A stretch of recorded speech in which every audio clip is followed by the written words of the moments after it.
Assalamualaikum, welcome back to Invest Saham. Sesuai prediksi kita kemarin, ketika bursa saham Cina libur, maka IHSG kebanjiran inflow lagi. Jadi kita akan menganalisa saham-saham Big Banks dan IHSG terutama di bulan Oktober. Bagaimana prospeknya? Silahkan simak sampai akhir. Tapi sebelum lanjut ke pembahasan, disclaimer on guys ya, video ini bukan ajakan jual beli saham. Jadi IHSG hari ini terkena inflow yang positif setelah kemarin itu terkena outflow dari investor asing. Jadi kemarin IHSG dan juga saham-saham Big Banks, lalu ada saham Big Caps juga yang banyak sekali terkena net sell ya oleh investor asing. Sehingga kemarin IHSG turun dan banyak juga saham-saham Big Caps yang turun. Tapi hari ini sudah berbalik ya guys ya. Hari ini inflow-nya positif dan IHSG juga naik 1,52% di level 7.642 dengan inflow yang besar. Jadi hari ini inflow di IHSG sebesar 509 miliar di all market ya, termasuk juga pasar tunai dan negosiasi. Sedangkan untuk di market reguler hari ini inflow-nya adalah 348 miliar rupiah. Jadi kita melihat memang ada korelasi guys ya antara kenaikan IHSG dan juga penurunannya dengan inflow yang terjadi di bursa saham Cina. Jadi seperti yang kemarin kita infokan ke teman-teman, ketika Bursa Efek Shanghai hari ini tutup ya guys ya pada hari Selasa 1 Oktober 2024 karena ada hari nasional, dan ini akan berlangsung guys ya sampai di hari Senin depan, yaitu tanggal 7 Oktober 2024 di hari Senin ya guys ya. Nah, jadi ada peluang IHSG dan juga saham-saham yang kita pegang bisa naik setidaknya di 1 minggu mendatang ini. Jadi kita akan manfaatkan guys ya, either itu untuk membeli saham-saham yang berpotensi naik, ataupun kita akan memanfaatkan peluang ini untuk bisa take profit di saham yang kita punya di harga yang lebih tinggi tentunya. Nah, jadi untuk saham-saham yang ada di IHSG, teman-teman juga bisa melihat guys ya, bahwa banyak sekali saham-saham yang mulai mengalami kenaikan hari ini. Tapi meskipun demikian, kita masih mempertahankan pandangan kita bahwa di bulan Oktober ini ada potensi IHSG bisa kembali turun. Apalagi ketika market Cina itu kembali open ya guys ya. Jadi teman-teman yang belum tahu bahwa market Cina itu sedang kebanjiran likuiditas akibat adanya stimulus ya dari PBOC atau People Bank of China yang memberikan ribuan triliun untuk stabilitas pasar modal di Cina dengan memberikan likuiditas yang besar. Jadi kalau misalkan teman-teman perhatikan bursa saham Cina ya atau SSE itu bursanya naik tinggi, saham-saham big caps-nya juga naik ya guys ya, puluhan persen ya, di satu hari itu bisa mencapai 10% bahkan belasan persen. Jadi teman-teman bayangkan ya, ketika saham-saham big caps ya, apalagi saham big caps yang ada di Indonesia ya, seperti BBRI, Astra International ataupun Telkom, per satu hari itu bisa naik antara 5-10% bahkan lebih ya guys ya. Maka IHSG pun ya bisa naik tinggi. Nah, hal itulah yang sedang terjadi terkait dengan bursa saham yang ada di Cina. Tapi kita masih melihat ancaman guys ya, di mana rupiah kita juga hari ini sempat melemah ya ke level 15.200 rupiah per 1 USD dari 15.100-an per 1 USD-nya. Jadi kita melihat memang juga ada pelemahan ya dari sisi rupiah kita, meskipun hari ini merah yang berarti ada sedikit penguatan, hanya 0,046% saja. Tapi kita melihat per hari ini mulai ada pelemahan ya ke 15.230 rupiah per 1 USD-nya. Jadi memang masih ada resiko dan ancaman terutama terkait dengan nilai tukar rupiah terhadap dolar. Dan juga terkait dengan IHSG secara seasonality, kita melihat ya ada potensi di bulan Oktober ini bisa saja Oktober ini akan menjadi bear market hingga di bulan November seperti itu. Alasan pertama yaitu tadi guys ya, adanya potensi penurunan IHSG ketika bursa saham Cina ini kembali open ya di tanggal 8 Oktober 2024 ya. Jadi ada potensi IHSG terkena net sell kembali ya ketika di Cina open market lagi, itu tanggal 8 ya dan seterusnya hingga akhir Oktober ini. Itu alasan saya yang pertama ya, kenapa di bulan Oktober ada beberapa ancaman yang membuat IHSG berpotensi turun. Yang pertama adalah itu guys ya, akibat open marketnya saham Cina. Lalu yang kedua, kita melihat memang Indonesia ini masih terkena deflasi akibat daya beli masyarakat yang masih melemah gitu guys ya. Jadi hal itu pun memang dari faktor internal dari mikroekonomi. Lalu selanjutnya kita melihat juga memang OJK ini melihat ya bahwa permintaan dari ekonomi global itu sebenarnya masih lesu ya guys ya, meskipun adanya stabilitas keuangan yang tetap stabil karena The Fed dan Bank Indonesia juga sudah pangkas suku bunga ya untuk stabilitas keuangan baik itu di Indonesia maupun di luar negeri ya guys ya, sehingga ini akan memicu kredit makro dan juga mikro ini bisa kembali meningkat dan likuiditas terhadap pasar modal bisa lebih besar. Tapi kita melihat ya, karena Indonesia ini masih deflasi, jadi ada potensi di mana market juga sebenarnya bisa turun seperti itu. Lalu nanti di bulan Oktober ini juga akan ada short selling ya guys ya, akan diberlakukan short selling, itu pun menjadi faktor ya guys ya yang membuat kita berpandangan bahwa Oktober bisa turun. Lalu selanjutnya di bulan Oktober ini pun ya akan ada pelantikan presiden dan wakil presiden terpilih di 2024 ini guys ya. Tapi ternyata ya guys ya masih ada polemik terkait dengan akun Fufu Fafa yang kemungkinan besar ya guys ya, jika ini terungkap maka ini akan menjadi skandal yang cukup besar. Kalau misal teman-teman ingin tahu selengkapnya bisa buka di TikTok ataupun di YouTube ya terkait dengan akun Fufu Fafa ini gitu guys ya. Nah, ini sebenarnya juga bisa menyebabkan ketidakstabilan dari sisi politik dan atmosfer yang ada di Indonesia seperti itu. Lalu selanjutnya dari global kita melihat ya bahwa Rusia ini mengancam untuk mengubah doktrin nuklir gegara peran Barat di peran Ukraina.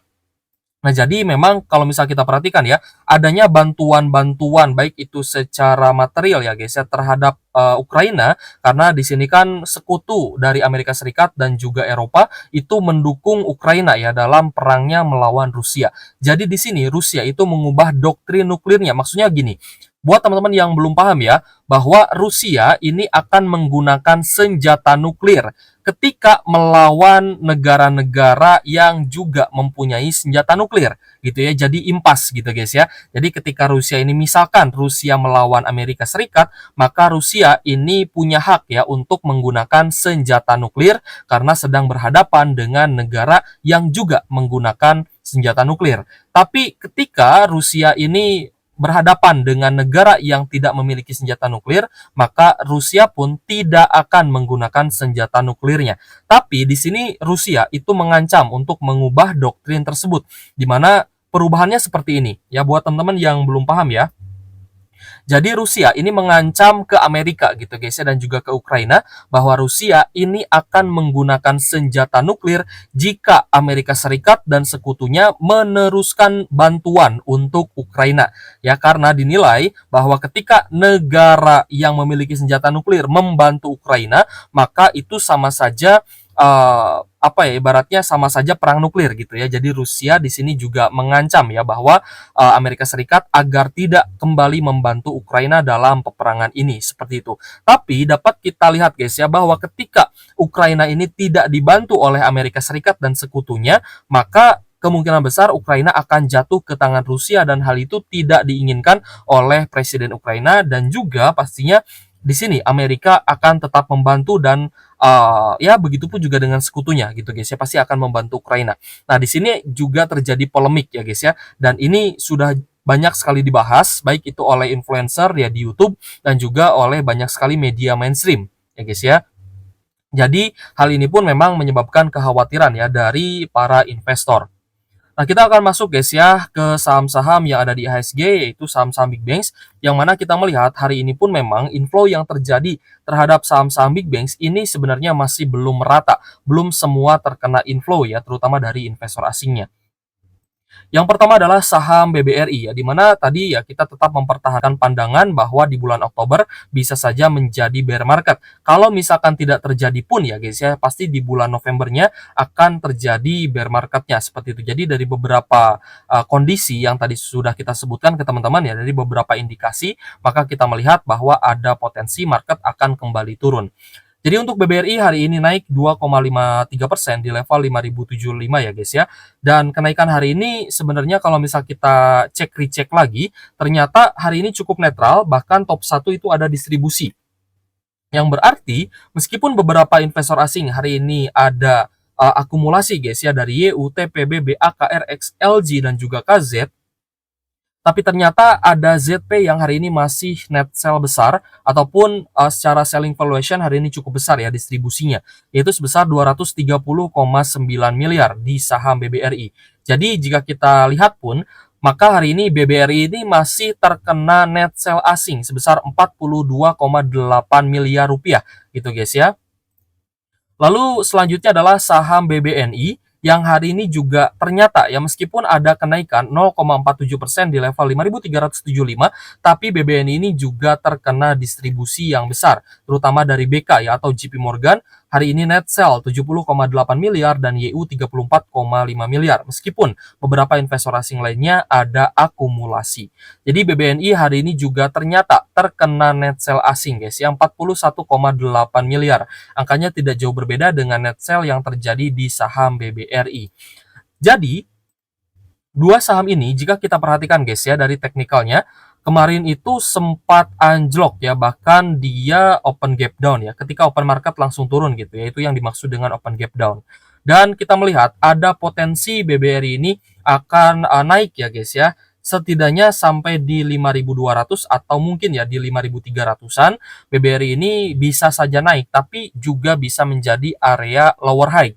Lower high adalah area high yang lebih rendah dibandingkan area high sebelumnya, seperti itu.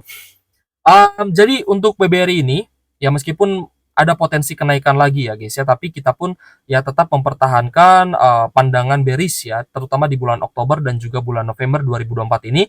Alasannya sudah kita ungkapkan ke teman-teman. Jadi strateginya gimana Kak? Kalau misalkan teman-teman menemukan saham-saham yang berpotensi naik, silahkan teman-teman masuk, ya silahkan teman-teman nanti kalau misalkan sudah sesuai targetnya ya silahkan teman-teman juga take profit ya guys ya. Kalau sudah cuan ya take profit. Nah tujuannya ketika kita nanti memasuki bear market ya guys ya, either itu di Oktober ataupun November, maka kita juga sudah punya cash untuk serok dan beli lagi saham-saham bagus di harga bawah dengan harga yang lebih murah atau harga yang terdiskon dengan jumlah lot yang lebih besar lagi.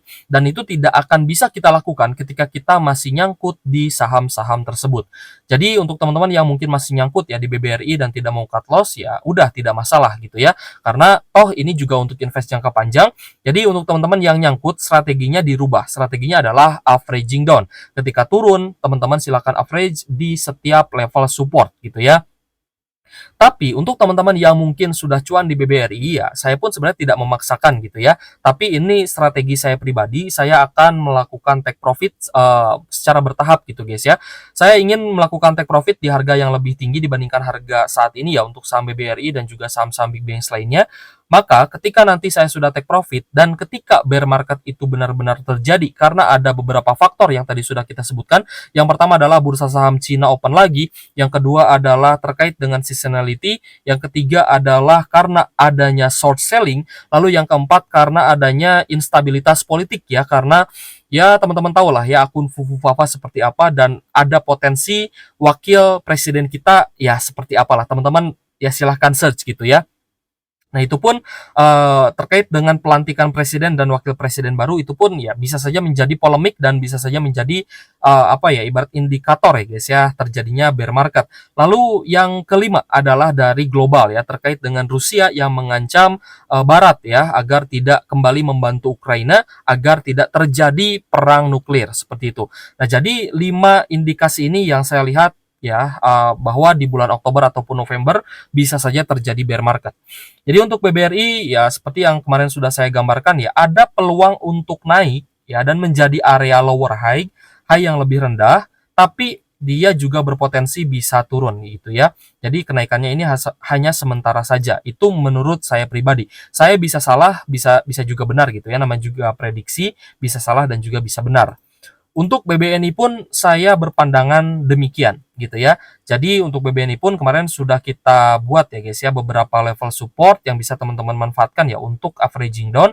Tapi jika BBNI ini kembali naik ya maka ada potensi itu pun menjadi area lower high gitu ya. Jadi area high sementara saja nanti juga bisa lanjut turun lagi.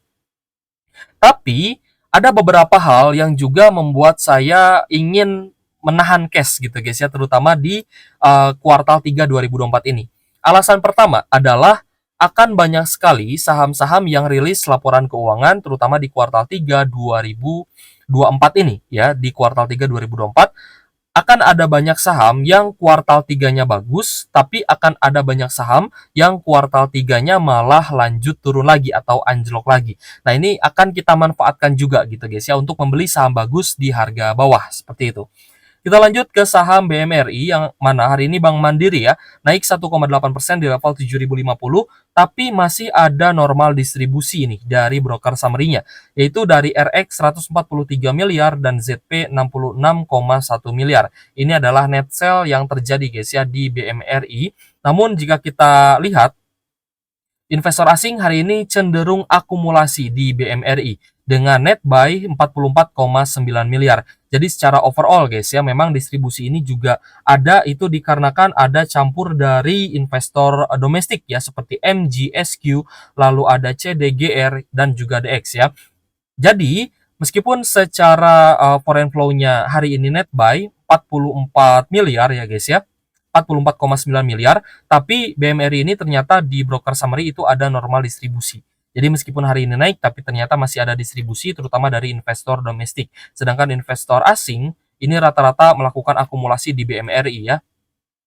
Jadi untuk Bank Mandiri, apakah ini juga akan menjadi area lower high seperti yang tadi kita lihat ya di Bank BNI dan juga Bank BRI?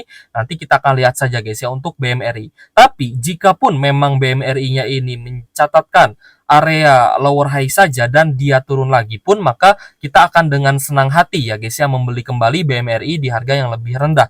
Begitupun juga dengan saham BBCA, di mana BBCA hari ini naik 2,18% di level 10.550, dan BBCA kita lihat hari ini ada normal distribusi ya guys ya, dari ZP 112 miliar, MG 85,6 miliar, dan BK 69,6 miliar. Dan BBCA hari ini terkena inflow yang positif ya, 77,5 miliar dari investor asing. Sedangkan saham yang paling banyak diakumulasi asing hari ini adalah Astra International, BBCA, Telkom, MDKA, dan juga BMRI. Lalu ada Bumi, Esa Mika, Tepia, SMGR, Goto, Antam, UNTR, BRMS, Akra, Tins, TOWR, Harum, dan juga Euro. Jadi untuk saham BBCA ya, jika kita perhatikan pun ya memang kalau misalkan di Oktober ini tidak mencapai area all time high baru ya guys ya, maka BBCA pun ya potensinya sama akan menjadi area lower high, dan nanti BBCA pun juga bisa turun lagi seperti itu. Jadi sebenarnya untuk pandangan ya terkait dengan saham-saham big banks ini sejalan ya dengan IHSG, ada potensi pelemahan kembali ya karena beberapa faktor yang tadi sudah kita sebutkan ya. Silakan teman-teman diulang lagi saja videonya seperti itu. Jadi apakah teman-teman setuju atau tidak ya, saya sebenarnya tidak terlalu memaksakan pendapat gitu guys ya, karena kan namanya juga prediksi, namanya juga proyeksi. Maka proyeksi saya itu bisa salah, bisa juga benar gitu guys ya. Tapi jika hal itu terjadi, maka bear market akan datang seperti itu. Oke guys, jika teman-teman ada pertanyaan boleh tulis saja di kolom komentar. Terima kasih sudah menonton. Thank you for watching. See you on the next video. Wassalamualaikum warahmatullahi wabarakatuh.